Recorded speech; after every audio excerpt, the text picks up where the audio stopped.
English isn't my native language, and apparently I'm not fluent in common sense either.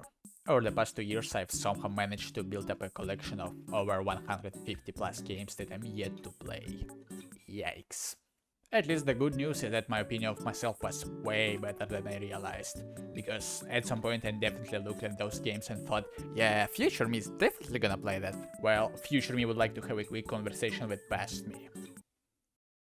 Preferably in a poorly lit parking lot. Now, in my defense, I grew up in a Slavic country, which is basically a difficult setting where gaming wasn't really a hobby with options. It was more like an exercise in economic optimization.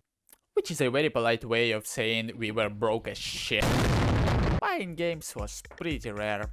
Consoles, even rarer. For almost my entire life, I've been a PC gamer. The only consoles I had as a kid were a PS1 and Dandy, which was definitely a completely legitimate and legally distinct Nintendo product. That was basically it. Aside from a couple lesser known PS1 games and some really funny SNES knockoffs. Okay. Oh, that's aluminum.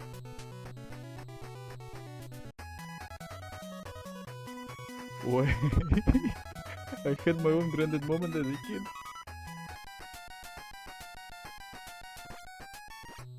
Oh. What the fuck? I never really got the mainstream console childhood experience. By the time I was about 6 years old, on what seemed like an entirely ordinary day, my uncle sucked me. My uncle sat me down in front of his computer, looked around, closed the curtains, and introduced me to a beautiful, slightly questionable, ancient ritual known as emulation. Which, in practice, basically meant suddenly the entire history of gaming was just there. No rules, no storefronts, no context, just folders full of chaos. So, while everyone else was obsessing over Zelda, Pokemon, or the backbone of that company's entire revenue model, I, at the time when I didn't just not speak English but I was still operating at the pre-language awareness level of consciousness, was already jumping between various emulated consoles, playing whatever random piece of unidentified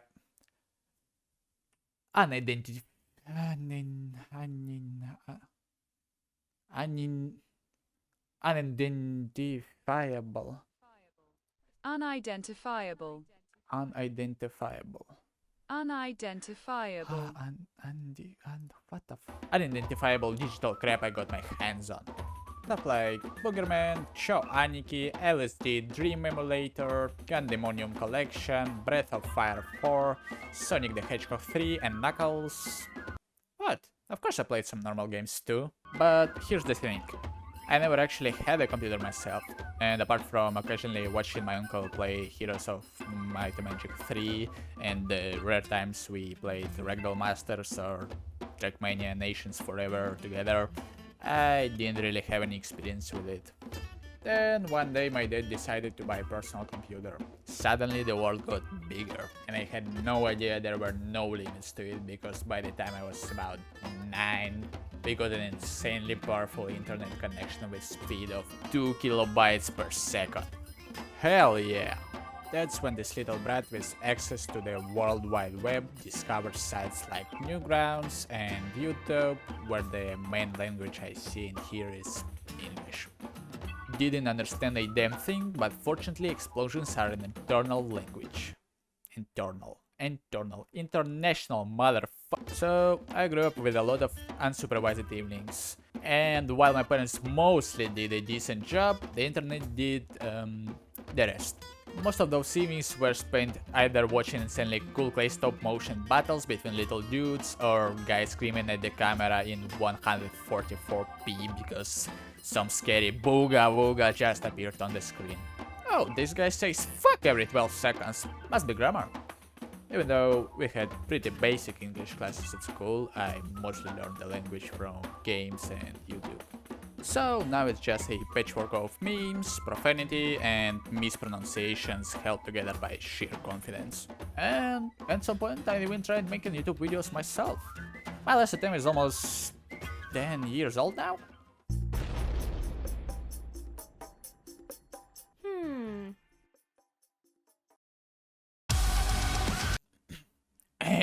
Anyway, the video is complete garbage. But at least I managed to figure out Adobe Premiere Pro fairly well in just about an evening. My computer, well, laptop, was just awful. And at the time, opening Chrome was considered a life treat and he went for it. And, well, me too. Running OBS and a game at the same time was basically asking the CPU to write its own fucking will. So I stopped uploading. Not because I was done, because my hardware was. Fast forward to the present. I'm an adult now, legally allowed to drink and required to pay taxes. Basically what younger people would call an aunt. That mostly means I have money, I have responsibilities, and I have approximately zero time nor energy to enjoy either. Which, as it turns out, is dangerous, because apparently the first thing I did with somewhat financial stability, I spent it on video games. A lot of them. After all, nothing says financial stability more than buying 14 JRPGs you will absolutely not play until the hit days of the universe. Hi, I'm the Fat Fairy, and this is my long-term consequences report. I thought it would be pretty fun to record my journey of going through and reviewing games from my massive 150 plus game backlog. That includes some classics everyone has played except me, games I haven't touched in 15 years and probably should have kept it that way, random free games or games I grabbed because they were free for exactly 24 hours, tiny indie games made by people who apparently experienced every human emotion before turning 25, JRPGs or visual novels long enough to qualify as a second full-time job, shmups I have absolutely no idea how to play but they looked way too cool not to buy, or even occasionally AAA games for when I'm feeling extremely spicy. Oh, and also a whole separate backlog made entirely of demos, because apparently one backlog wasn't enough. Will they be good? No fucking idea. Half the reason I bought many of these is because people online kept calling them life-changing experiences. Whether they meant for the better remains to be seen. Some of them might become my favorite games ever made. Some of them might be complete garbage. And some of them I'll probably uninstall after 15 minutes while loudly questioning the people who recommended them to me. Or myself for actually buying them. But I want to find out. And every time I do, I'll make a video about it. Will I finish all of the games? Honestly, probably not.